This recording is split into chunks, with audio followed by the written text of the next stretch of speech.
যে অঙ্কটা আজকে দেখাবো এই ধরনের অঙ্ক আসে না এমন কোনো পরীক্ষা নেই।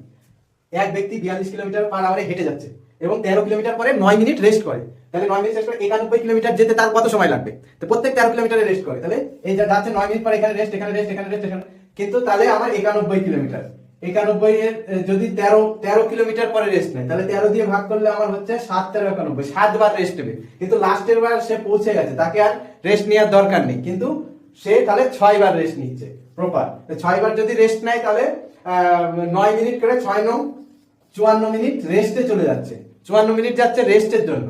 তাহলে আর টোটালে কত মিনিট এমনি গতিবেগের জন্য কত মিনিট টাইম লাগছে? তাহলে 91/42, তাহলে এখানে ইনটু, এটা ঘন্টায় আছে, আমি 60 দিয়ে গুণ করবো, তাহলে মিনিটে চলে আসবে। তাহলে এখানে আমার 7 দিয়ে কাটলে 6 7 42, 7 13 91, এখানে 6 10 60, তাহলে 130 মিনিট লাগছে এদিকে, প্লাস রেস্টের জন্য লাগছে 54 মিনিট, তাহলে আমার